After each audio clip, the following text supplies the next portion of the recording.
suis heureux déjà d'être avec vous. Ça me fait du bien de voir des églises comme ça qui prient avant la réunion. C'est bien.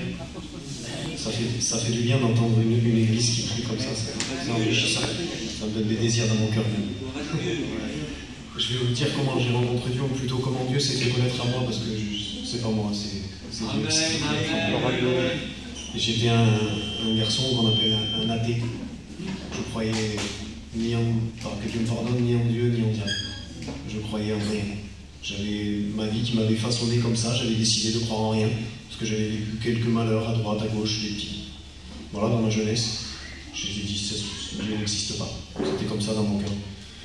Mais Dieu, dans sa grâce, il a voulu se faire connaître.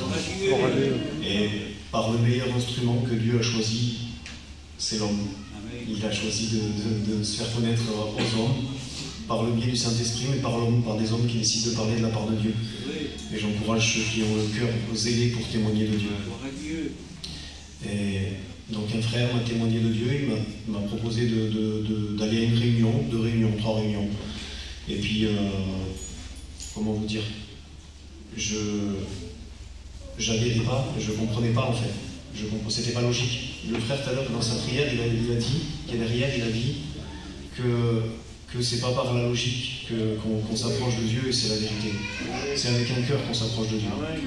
Et malheureusement, l'homme, il lui faut un besoin souvent pour s'approcher de Dieu. Et moi, j'avais ce besoin dans mon cœur. On m'a dit, fais une expérience avec Dieu. J'ai dit, je vais le faire. Je vais essayer, du moins, je vais mettre de la sorte, Dieu à l'épreuve, comme on me dit souvent. Et j'ai dit, Seigneur, si tu es vivant, fais-moi dormir. Parce que j'avais ce problème, aussi petit que je peux me souvenir, j'avais 4-5 ans peut-être. Je me souviens encore de passer des nuits, dormir 1 heure et de passer des nuits blanches, d'attendre que mes parents, mes frères et sœurs, ils se réveillent. Et j'ai demandé ça à Dieu. Et on m'a dit, tu verras, demain tu vas dormir. Cette nuit tu dors et demain tu verras, tu me diras que tu as passé une bonne nuit. Eh bien, j'ai pas passé une bonne nuit. C'est pas rigolo. J'ai pas passé une bonne nuit, je comprenais pas pourquoi. Et j'ai continué, j'ai persévéré parce que j'aimais quand même, j'aimais la parole de Dieu, j'aimais les cantiques, c'était beau, et je connaissais les gens de leur vie d'avant, les chrétiens, leur vie d'avant et leur vie d'après. Et je voyais bien que c'était humainement, c'est compliqué de changer, d'avoir une vie transformée quand on est dans le péché, quand on est dans des liens, dans plein de choses. J'ai dit, c'est obligé qu'il y ait quelque chose de supérieur. Déjà dans mon cœur, il y avait Dieu, Dieu existait, mais ça ne suffit pas de savoir que Dieu existe, il faut le rencontrer.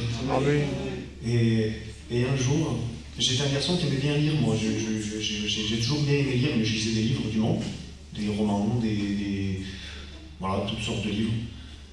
Et du coup, je lisais la parole de Dieu, puisque j'avais mon cœur qui était attiré à ce moment-là, qui était travaillé par Dieu dans les réunions. Je lisais la parole de Dieu, mais je comprenais pas, je comprenais l'histoire, mais j'en saisissais pas le sens, j'en saisissais pas l'intérêt pour ma vie. Et je me suis dit, il va falloir, pour que Dieu touche mon cœur, c'était comme ça dans mon cœur, pour que Dieu touche mon cœur, il va falloir qu'il y ait vraiment un serviteur de Dieu qui donne une explication, qui donne quelque chose, que ça soit lourd et que ça produise quelque chose dans mon cœur. Je pensais que ça allait être comme ça. Un cantique. Il s'est passé un cantique. Un cantique, et Dieu s'est fait connaître à moi. Le Seigneur m'a dévoilé. En fait, le Seigneur m'a dévoilé tout son amour, toute sa sainteté, et tout ce qu'il a fait à la croix, tout ce qu'il a accompli. J'ai compris dans mon cœur, ça a résonné dans mon cœur. Et j'ai eu une conviction de péché en moi. Je me suis vu très sale devant Dieu. Très, très sale. Et le lendemain, où il s'est passé cette chose-là dans mon cœur, j'ai dormi. C'est ce jour-là que j'ai trouvé le sommeil. Et Dieu a mis ce verset dans mon cœur. C'est heureux l'homme à qui le péché est pardonné. Il n'y a pas d'autre chose. Pour être en paix, pour avoir une vie en règle avec Dieu, il faut que Dieu nous ait pardonné. Mais pour qu'il nous pardonne, il faut qu'on comprenne qu'on est pécheurs. Qu'on est pécheurs, qu'on ne mérite pas. Et c'est une grâce. Et je remercie Dieu pour ça. Ça ne veut pas dire, chrétien, ça ne veut pas dire qu'il n'y a pas de combat. Je le vis en ce moment. Il y a plein de combats, il y a plein de luttes. Mais chaque combat et chaque lutte, je crois qu'elle a pour but de nous approcher de Dieu, de le connaître davantage. Donc je veux garder ça dans mon cœur. Je vous encourage à celui qui ne connaît peut-être pas encore Dieu, à demander à Dieu. À demander à Dieu et surtout à s'attendre de recevoir de Dieu. Ouvrir son cœur, c'est important. Que Dieu vous bénisse. Amen. Amen. Au son de la trompette, à la voix d'un archange, les morts en Christ ressusciteront, et nous, les vivants, nous serons enlevés. Amen. Amen. Quelle joie! Gloire à Dieu. Quelle gloire! Quel jour glorieux! C'est vrai. Et des fois, je réalisais que quand je chante ce cantique, nous, les chrétiens, on est un peu égoïstes. Parce que pour celui qui va rester, quelle tristesse et quelle angoisse. C'est vrai. C'est vrai, Seigneur. Il y a deux messages, il y a deux directions. Et le but de la réunion de ce soir, de l'annonce de la parole de Dieu, c'est que tu partes avec nous. Amen. Amen. Amen. Voilà, je remercie les frères pour l'invitation. Je suis heureux d'être là. Vous êtes une église que j'affectionne dans mon cœur. J'aime venir aussi ici. Je suis content de voir aussi que Dieu a béni. Gloire à Dieu. Et puis, merci Seigneur de ce qu'on puisse se retrouver. Il y a eu des temps difficiles. Aujourd'hui, on est là. Demain, on ne sait pas ce que l'avenir nous réserve. C'est vrai, amen. Alors, soyons sages, soyons prudents et rachetons le temps. J'aurais aimé que le frère Michel y prie et puis qu'on puisse prier ensemble, frères et sœurs. Sois béni, Jésus. Seigneur, c'est devant toi que nous sommes. Merci Dieu. Et il est vrai que tu viens nous chercher. Amen. Nous sommes devant toi, Seigneur. Et nous te supplions de tout notre cœur. Pour que chaque bien-aimé ce soir puisse se tourner vers toi. Amen. Seigneur, s'il te plaît, accorde, Seigneur, à ton serviteur, Seigneur, le message, Seigneur, de l'Esprit. Seigneur, les sentiments qui viennent du ciel. Amen. Pour que les cœurs soient touchés et bouleversés. Nous refusons ce soir une réunion d'incrédulité. Amen. Nous refusons ce soir tout obstacle à la bénédiction. Et nous ordonnons dans le nom de Jésus que les cœurs et les âmes soient libres pour écouter ton message et le saisir. Maintenant, Seigneur, que toute la puissance et l'autorité de ta parole se manifestent dans les cœurs et que les cœurs soient bouleversés et touchés par la croix, par le message de la croix, Seigneur. Bénis ces moments. Amen. Dans le nom de Jésus. Amen. Amen. Amen. Que Dieu soit béni. Amen. Voilà, Dieu a mis un message sur mon cœur il y a quelque temps. Et il y a des fois des messages ponctuels que Dieu nous donne pour un besoin particulier. Et ce mot que Dieu m'a donné dans mon cœur, il m'a bien fait comprendre que toute ma vie, je devrais l'annoncer. Dernièrement, j'ai passé cette semaine, un peu plus de la semaine, si vous voulez, j'ai passé des moments avec plusieurs personnes. Et je me suis retrouvé dans une histoire compliquée. J'étais dans ma voiture et il y avait un frère rétrograde qui est revenu à Dieu par la grâce de Dieu depuis quelque temps. Et puis, il était avec un cousin à lui et ils se sont expliqués, puis il y a eu des mots forts qui ont été dits. Et celui qui n'était pas chrétien, l'inconverti, le païen, donnez le nom que vous voulez, il n'était pas chrétien, il lui a fait des reproches. Parce que ce frère, pendant un temps, s'était détourné de la main de Dieu, il avait vécu un petit peu dans le désordre, et automatiquement son témoignage a été impacté. Et celui qui n'était pas chrétien lui dit non, mais cette fois-ci, là, quand tu avais agi, tu n'étais pas un chrétien, c'est pas comme ça qu'on agit quand on est chrétien. Un chrétien, il ne fait pas ça. Un chrétien, il ne dit pas ça. Et j'ai réalisé tout simplement que le païen, le non-chrétien, il sait ce qu'il faut faire, il sait ce qu'il ne faut pas faire. Il sait quelle est la place d'un chrétien, il sait ce qu'un chrétien fait ou il sait ce qu'un chrétien ne fait pas. On a la conscience, je ne suis pas né chrétien moi, vous avez devant vous un pécheur sauvé par grâce. Amen.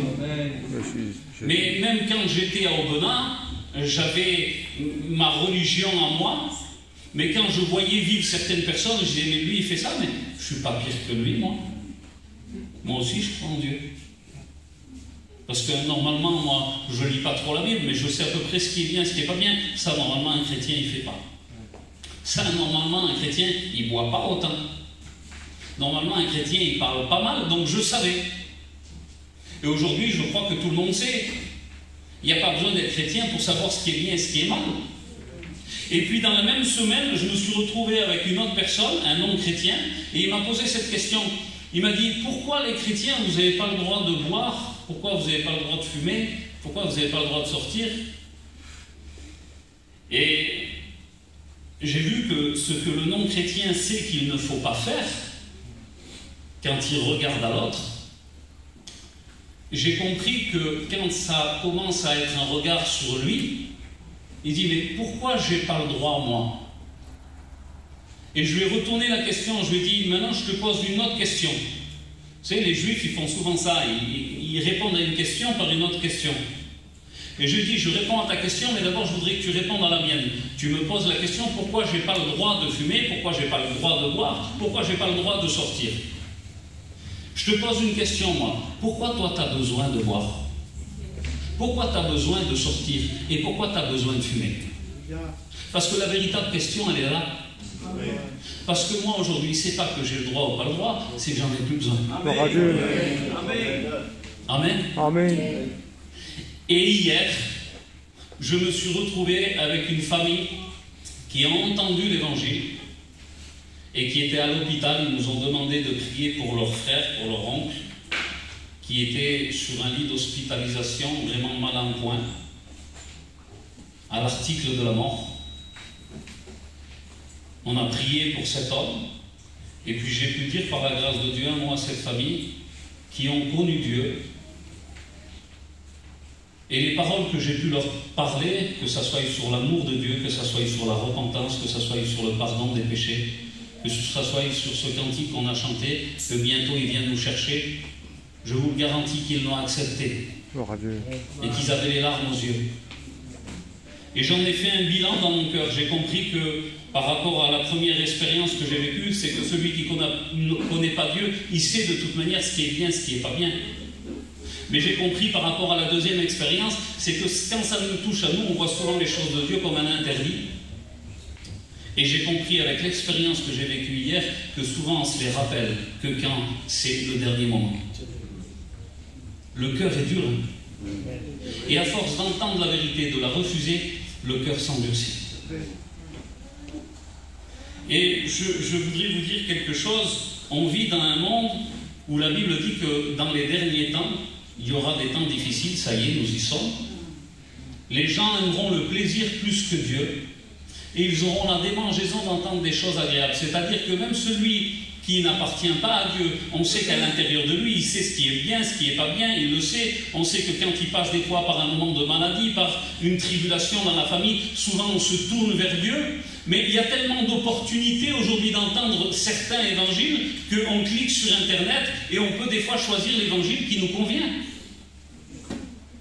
Et il y a de grandes vérités qui sont dites dans le monde. Vous voulez que je vous dise une vérité ce soir? Amen. On la connaît. Fumer tue. C'est vrai ou c'est pas vrai? C'est vrai. Et pourtant, ça m'empêchait pas de fumer, moi. Même que c'est marqué dessus, c'est vrai. Oui, fumer tue, je le sais. Et pourtant, des fois, il y a des choses qui nous empêchent. Ça ne nous empêche pas de fumer, pourtant, c'est la vérité. L'abus d'alcool est dangereux pour la santé. Interdit au moins de 18 ans, on le sait. Et pourtant, on ne peut pas faire autrement. J'ai envie. J'ai envie de fumer. C'est un besoin, c'est une nécessité. Quand on n'appartient pas à Dieu, il y a quelque chose qui nous attire. J'ai été très jeune, attiré par curiosité dans certaines choses qui étaient mauvaises. Et cette curiosité, elle est devenue par la suite un besoin. J'avais besoin. J'étais lié. Donc on sait que dans le monde, il y a des grandes vérités qui sont annoncées. Et on peut lire sur le paquet « Fumez-tu » avec la cigarette à la bouche. S'il n'y a pas une action de l'esprit, même la vérité que je t'annonce ce soir, si tu n'ouvres pas ton cœur, si tu ne décides pas d'accepter, de recevoir cette parole, tu pourras entendre la vérité toute ta vie et la retenir captive. C'est ce que la Bible dit. Et te louper une bénédiction et te louper le ciel. Et le but des réunions, et ce qu'ils font les frères ici, de prier, avancer, intercéder, pour que le Saint-Esprit touche ton cœur et que tu sois brisé au nom de Jésus. Et je m'apercevais qu'aujourd'hui, il y a des grandes vérités qui sont dites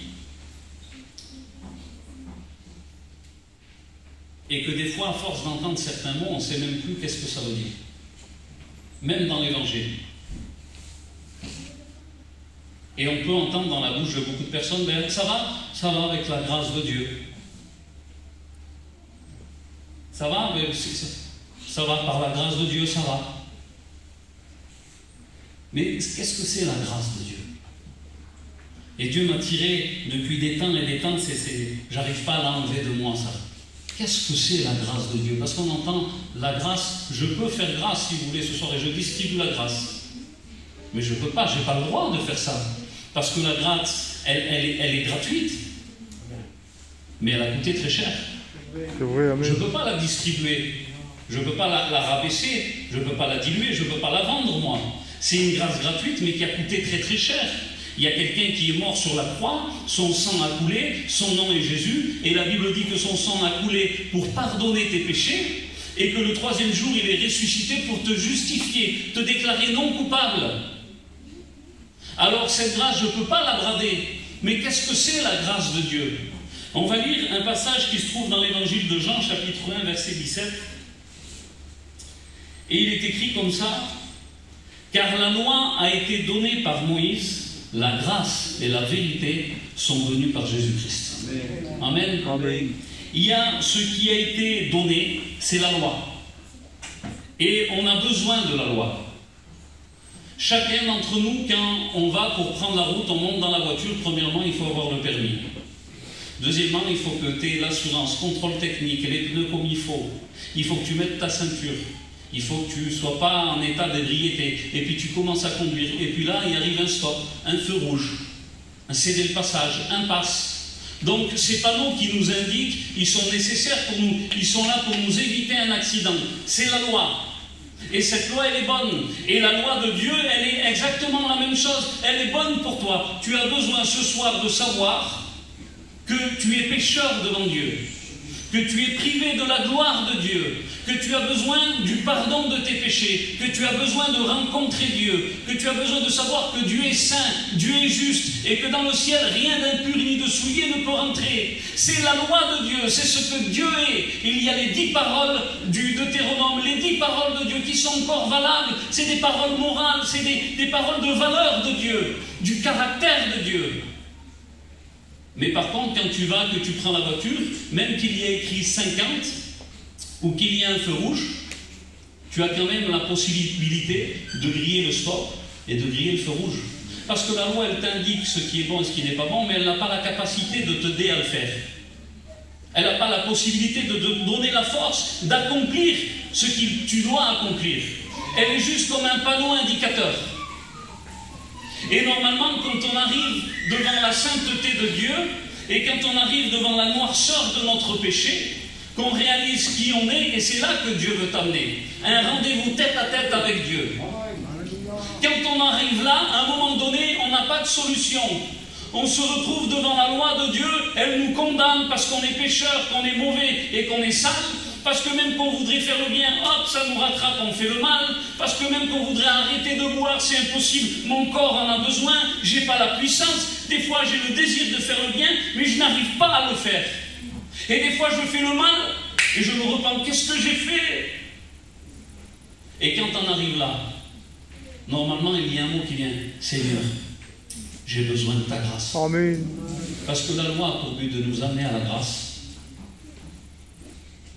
Et on va regarder courtement qu'est-ce que c'est la grâce de Dieu selon les Écritures, pour que ça puisse nous donner une image, parce que des fois, à l'heure d'aujourd'hui, on se fait une opinion de Dieu, des fois qui est basée sur un pasteur, qui est basée sur une personne, qui est basée sur une prédication sur Internet. Il ne faut pas se faire une opinion de Dieu qui est basée sur ce que les autres pensent. Il te faut faire ta propre opinion de qui est Dieu, mais même pas de tes propres pensées, de ce qui est écrit. C'est la seule chose qui est valable. Tu veux connaître Dieu, tu veux savoir qui est Dieu. Fais comme le frère. Il s'est converti. Qu'est-ce qu'il a fait? Il a été attiré par la parole de Dieu. Et la Bible dit dans le psaume 5, verset 13, il dit « Tu bénis le juste et tu l'entoures de ta grâce comme d'un bouclier. » La grâce nous est imagée comme un bouclier. Et on a besoin, quand on est chrétien, d'être protégé par la grâce de Dieu. Et peut-être que tu t'imagines que la grâce de Dieu peut te protéger de tout. Oui, elle est un bouclier, mais elle n'est pas que ça. On ne peut pas se cacher sans cesse et dire « je suis sous la grâce », on est sous la grâce, et attendre le dernier moment, et des fois peut-être être limite et se louper le ciel. Parce que oui, la grâce est un bouclier, mais elle est plus que ça. Dans le Proverbe 4, verset 9, il dit « Acquiert la sagesse, elle mettra sur ta tête une couronne de grâce. » Alléluia. La grâce est aussi une couronne. Et cette couronne n'est pas pour nous. Elle est pour lui. Mais que personne ne vole ta couronne. Parce que la gloire, elle est à lui seul. Amen. À lui seul la gloire. Amen. La Bible dit aussi dans Hébreux 4, 16, et ça a été beaucoup cité dans les prières, approchons-nous avec assurance du trône de la grâce. La grâce est imagée aussi comme un trône auquel on peut s'approcher afin d'être secouru et d'obtenir. J'ai besoin souvent, moi, de m'approcher du trône de la grâce. Souvent. J'ai besoin d'être souvent secouru. Et si tu veux un secours pour ta vie, approche-toi. Parce que ce soir, Dieu désire te faire grâce. Gloire à Dieu. Il faut accepter la grâce tant qu'il est temps.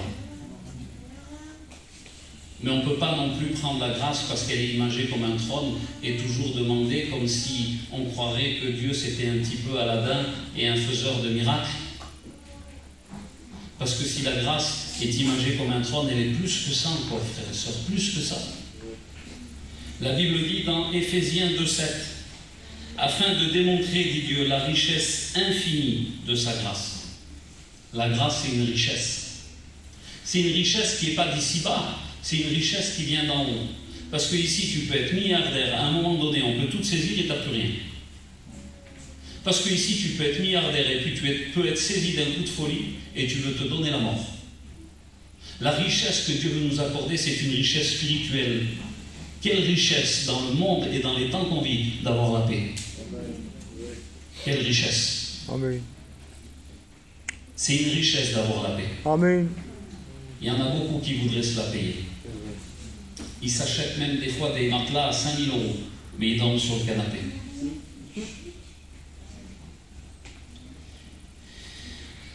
La Bible dit que, Éphésiens 2,8, c'est par grâce que nous sommes sauvés. Ça ne vient pas de nous, c'est pas par nos œuvres. Par le moyen de la foi. C'est un don de Dieu. Et on dit souvent la grâce, c'est un cadeau immérité.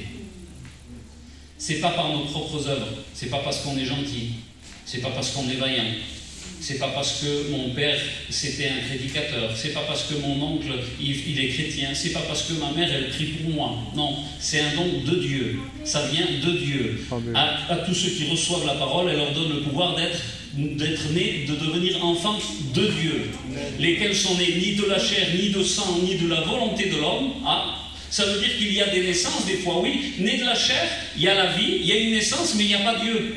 Mais c'est quoi né de la chair? Né de la chair, c'est croire que par mes propres efforts, je peux me trouver agréable devant Dieu et me gagner le salut. Non. Ça vient de Dieu. Être né du sang, mais qu'est-ce que c'est être né du sang? C'est croire parce que toute ma famille est chrétienne, ah ben automatiquement je me gagne le ciel? Non. C'est une rencontre personnelle avec Dieu. Et être né de la volonté de l'homme, mais qu'est-ce que c'est être né de la volonté de l'homme? Eh bien c'est suivre un homme. C'est le principe d'une secte et d'un gourou. Et s'il n'y a pas tel ou tel pasteur, ben, je suis plus béni, j'arrête, je suis plus chrétien. La Bible dit qu'à tous ceux qui l'ont reçu, cette parole, elle leur donne le pouvoir d'être appelés enfants de Dieu. Il n'y a que ceux qui sont nés de Dieu qui rentreront dans le ciel. Et la grâce est un cadeau immérité. Et j'aime donner cet exemple. Si admettons, Tatou et moi, ça se passerait mal et puis qu'ils m'auraient offensé, mais parce que je suis bon et je suis gentil, Je dis, tiens, je vais lui faire un cadeau pour pardonner l'affaire un peu, pour tasser. Mais réellement, le cadeau, il ne l'a pas mérité, puisqu'il m'a fait du mal. Mais est-ce que c'est pour ça qu'il va changer? Parce que même si la grâce est un cadeau immérité, comment ça se fait depuis tant de temps que tu le refuses, ce cadeau? C'est vrai. C'est vrai, Dieu veut changer ta vie. Accepte le cadeau. Amen. Parce qu'il ne vient pas d'un homme, il vient de Dieu. Psaume 23. On connaît ce verset, ce psaume. Le bonheur et la grâce m'accompagneront tous les jours de ma vie. La grâce est un compagnon. À partir du moment où tu rencontres Dieu, tu n'es plus seul. Et il l'a dit, le frère, dans son témoignage, lutte, combat, voilà la liste. Mais aujourd'hui, on n'est plus seul. On les mène plus seuls, les combats. Tu te tues à résoudre tous tes problèmes dans ta vie avec les soucis du lendemain alors que tu n'y arrives à rien. Le soir, tu es là et tu es là en train de penser, et des fois tu es là et tu as des bouffées d'angoisse, et puis la nuit passe et le lendemain c'est exactement la même chose. C'est pour ça que tu as besoin d'accepter la grâce de Dieu, parce qu'elle est pour toi, elle est comme ce bonheur qui t'accompagne tous les jours de ta vie. Elle met une paix, une sécurité. Je me couche et je m'endors en paix, parce que toi seul, Éternel, mets la sécurité dans ma demeure. Il te faut accepter la grâce. Et on a pu voir un petit peu tout ce qu'elle est, la grâce. On a vu qu'elle est un bouclier, qu'elle est une couronne, qu'elle est un trône, une richesse, un cadeau immérité, un compagnon. Mais réellement, la grâce, elle porte un nom. Jésus. C'est une personne, la grâce. Et comme il disait un frère dans sa prière, c'est pas une religion qui nous attire ici. On n'est pas là pour faire changer les gens de religion. On veut leur faire rencontrer Christ. Amen. Il n'y a que lui, un seul nom qui peut changer ta vie. Un seul nom qui a changé nos vies. Mon père a tout essayé, il n'est jamais arrivé. Et un jour, Dieu, dans sa grâce, j'ai eu cette parole qui est venue comme une flèche sur mon cœur. Venez à moi, vous tous qui êtes fatigués, chargés, et je vous donnerai du repos. J'étais fatigué. Seigneur, je vais boire plus, je vais me droguer plus, je vais sortir plus, mais je vais finir où? J'ai besoin de ta paix, j'ai besoin du repos. Et Dieu m'a fait grâce. Amen. J'ai accepté le cadeau. Si on a vu ce qu'elle est, la grâce, est-ce que vous voulez qu'on regarde un peu ce qu'elle fait, la grâce, à l'intérieur de celui qui la reçoit? Parce que des fois, vous voyez, alors c'est une comparaison peut-être un peu osée, je vais rester sur ce thème. Le paquet de cigarettes, que Dieu me pardonne, c'est pas la comparaison que je veux, mais c'est dans la réflexion. On lit ce qui est marqué dessus, goudron, salpêtre, nicotine. On lit ce qui est marqué, on voit ce que c'est. Et puis quand on y goûte, on voit l'effet que ça fait. Quand on est en colère, ah, ça va mieux. Quand on est content, ça joue toujours sur les émotions. Quand on est triste, quand on s'ennuie. Mais si quelqu'un reçoit la grâce de Dieu, si on a vu tout ce qu'elle est, je crois que celui qui reçoit la grâce de Dieu à l'intérieur de lui, automatiquement ça bouge et ça change. C'est le but de l'évangile. C'est changer ta vie, te faire faire un demi-tour. Et la Bible dit dans Tite 2:11, et on va le lire ensemble.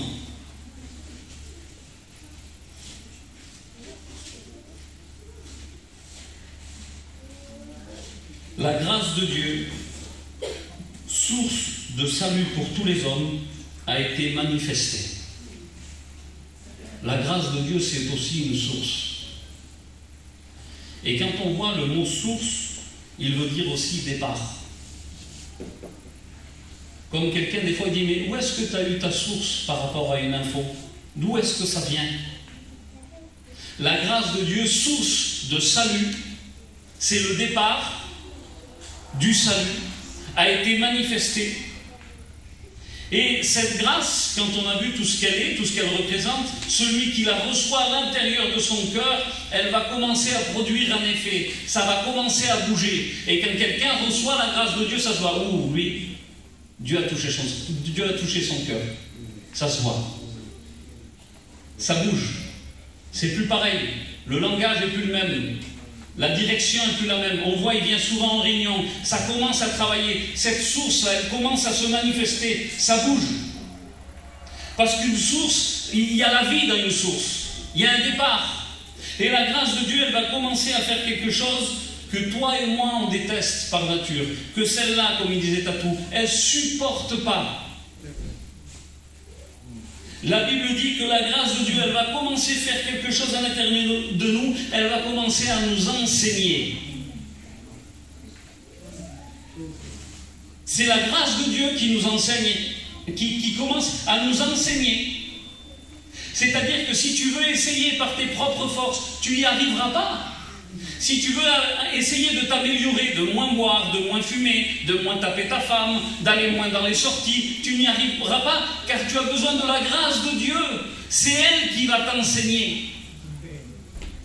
Mais elle va t'enseigner à quoi? Elle va t'enseigner à faire quelque chose que El Gitano no supporta. Elle va t'enseigner à renoncer. Aïe, on n'aime pas. C'est pas la loi, c'est la grâce. Et aujourd'hui, dans le monde dans lequel on vit, comme on sait que les gens se détourneront pour écouter des fables et des choses agréables, ayant la démangeaison, vous voyez, ça vous gratte un peu, puis on vous gratte, ah, ça va mieux. C'est le monde dans lequel on vit. On est capable de croire n'importe quoi, de se tourner des fois vers même des marabouts, vers des voyants, vers de l'occultisme, croyant que ces gens-là ont la solution, alors qu'il y a un cadeau immérité qui nous est offert, et on ne l'accepte pas. Parce que cette grâce de Dieu, elle commence à faire quelque chose à l'intérieur de nous, elle est une source, et elle commence à nous enseigner, mais à quoi faire? À renoncer. Et aujourd'hui, on a pris des fois en otage un seul des traits de caractère et des attributs de Dieu. On a pris en otage l'amour.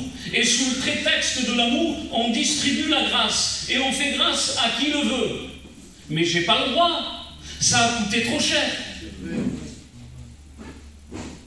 Parce que réellement, quand on regarde bien, la Bible dit, car Dieu a tant aimé le monde, qu'il a donné son Fils unique afin que quiconque croit en lui ne périsse pas, mais qu'il ait la vie éternelle. Mais qui c'est lui?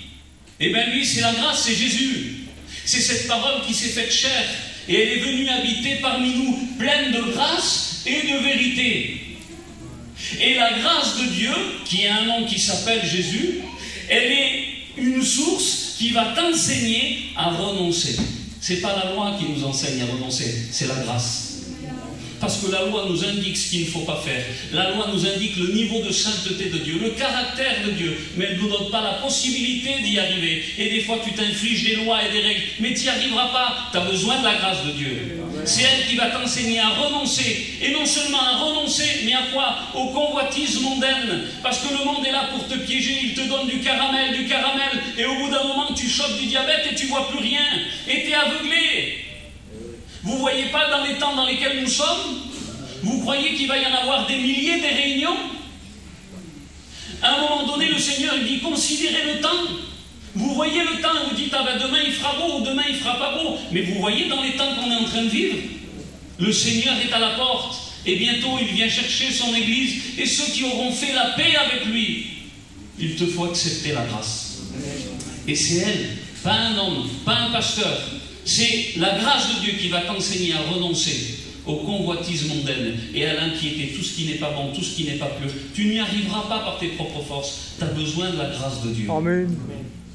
Et elle t'indique qu'ensuite qu'elle va t'enseigner non seulement à renoncer, mais aussi à vivre. C'est elle qui va commencer à l'intérieur de mon cœur. Quand j'ai reçu cette parole, tout était chamboulé. Je voyais que j'étais dans des endroits et je disais, mais Seigneur, mais je ne peux pas être là, ça ne va pas, c'est plus ma place. C'est la grâce de Dieu, elle m'enseignait. Mais Seigneur, mais ça en fait, je vois que cette cigarette, elle me procure un effet, mais en fait c'est un bout de paille de 5 cm qui me commande, c'est mon patron. Et la grâce de Dieu m'a commencé à m'enseigner à renoncer. Non, je ne peux pas, parce que tu es saint, parce que tu m'as pardonné mes péchés, parce que je veux rentrer dans ton ciel. C'est la grâce de Dieu. Et si on a vu ce qu'elle est, si on a vu ce qu'elle fait, la Bible nous dit aussi qu'est-ce qu'il ne faut pas faire de la grâce. La Bible dit, ne la recevez pas en vain. Ne négligez pas la grâce. N'oubliez pas la grâce. Ne faites pas de la grâce un prétexte pour vivre selon la chair. Parce que la grâce, c'est un cadeau immérité, gratuit, mais qui a coûté très cher. Ça a coûté très cher. Car Dieu a tant aimé qu'il a donné. Et il a donné ce qu'il avait de plus cher. Son Fils unique. Son sang a coulé pour tes péchés, pour mes péchés. C'est ça la grâce de Dieu. Quand on était aux écoles bibliques, à Gien, il y avait un grand fleuve qu'on appelle la Loire.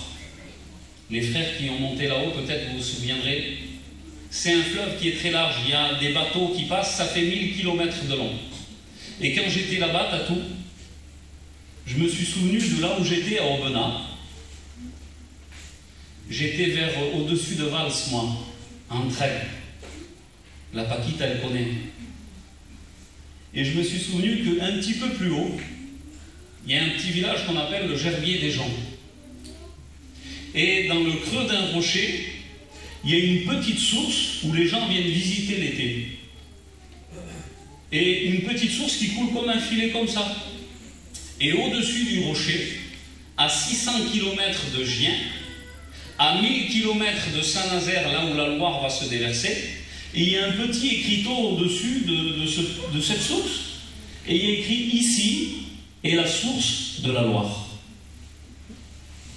C'est-à-dire que ce fleuve qui fait des milliers de kilomètres et qui arrose des milliers et des milliers de champs et qui est au bénéfice de beaucoup de personnes, il commence par une petite source, un petit filet d'eau. Et la grâce de Dieu, source de salut, elle veut t'enseigner à renoncer et à vivre pour que ce que toi tu reçois, tu sois ensuite en bénédiction aux autres. La grâce de Dieu, on est sous la grâce, on n'est pas sous la loi. Mais la grâce de Dieu, ça implique beaucoup de choses. C'est elle qui veut t'enseigner à vivre. Tu as besoin d'accepter la grâce de Dieu. Tu as besoin d'accepter cette grâce. Et il arrive un temps, il va y arriver un moment où cette parole qui nous sauve, demain elle nous jugera. Parce que si nous sommes encore sous le temps de la grâce, il ne faut pas négliger ce temps, parce qu'à un moment donné, il va s'arrêter. Et il y a un homme dans la Bible qui s'appelle Paul, et il a fait une prière à Dieu. Et Dieu ne l'a pas exaucé.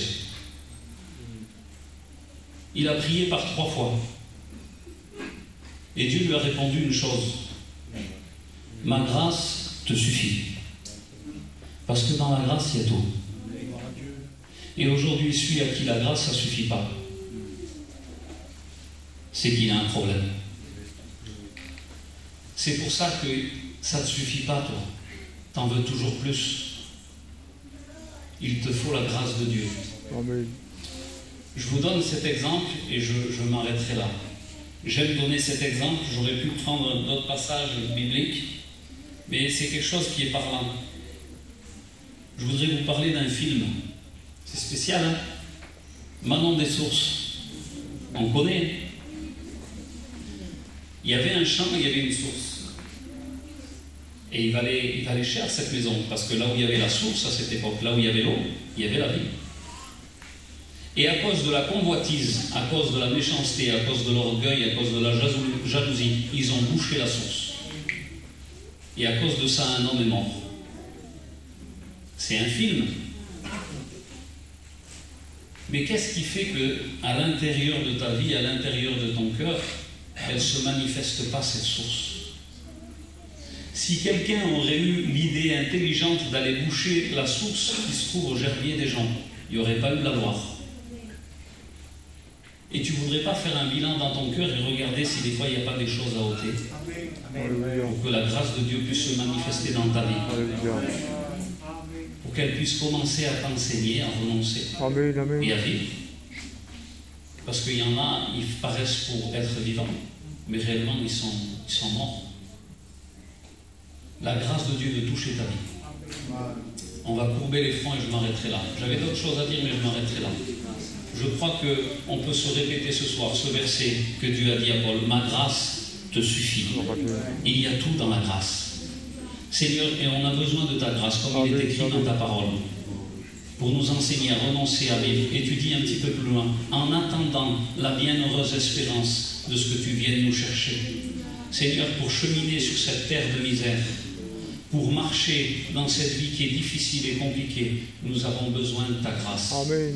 Et je voudrais, comme Paul finissait chacune de ses lettres, que la grâce soit avec vous, Amen. que la grâce vous accompagne. Ce soir, Dieu veut te faire grâce. Et je fais un appel dans le secret de ton cœur, un appel silencieux, mais un appel profond. Dieu désire te faire grâce. Il te demande une chose, sois vrai. Amen. Parce que ce qui nous sauve, c'est la grâce et la vérité.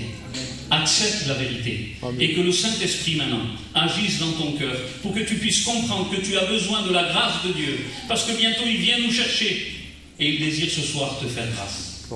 On prie, frères et sœurs. Je vais demander à Tatou qui prie.